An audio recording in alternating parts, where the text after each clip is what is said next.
আম্মা, একটা কথা জিজ্ঞেস করি। আপনারা তো সারা জীবন একসাথে কাটিয়েছেন, সুখ দুঃখ, হাসি কান্না সবকিছুই তো ভাগাভাগি করে নি। কিন্তু আম্মা, শেষ বয়সে এসে কেন দুজন আলাদা থাকেন? আম্মা, আমার মনে হয় মানুষের বয়স যখন বাড়ে তখন স্বামী স্ত্রী একে অপরের সবচেয়ে আপন মানুষ হয়ে থাকে। আম্মা, সন্তানেরা নিজের জীবন নিয়ে ব্যস্ত হয়ে যায়, কিন্তু জীবনের শেষ সময়টুকু সঙ্গী হয়ে থাকে সেই মানুষটি। আম্মা, যার হাতটা ধরে সংসার শুরু হয়েছিল। আম্মা, যদি স্বামী অসুস্থ হয়, চলতে ফিরতে কষ্ট হয়, তাহলে তার পাশে থাকাটা কি দায়িত্ব না? আম্মা, অভিমান থাকতেই পারে, কিন্তু সময় কিন্তু কারোর জন্য অপেক্ষা করে না। আম্মা, এখনো সময় আছে, দূরত্ব ভুলে একে অপরের পাশে দাঁড়ান।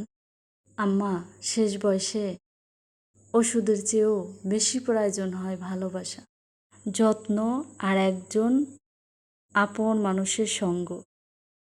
আম্মা, রোজা নামাজ কাজে আসবে না স্বামীরে যদি অবহেলা করো। আমি কাউকে কষ্ট দেওয়ার জন্য কথাগুলো বলছি না। আজ একজন মানুষের কষ্ট দেখে মন থেকে কথাগুলো বলতে ইচ্ছে হলো। আপনারা কি মনে করেন কমেন্টে জানাবেন।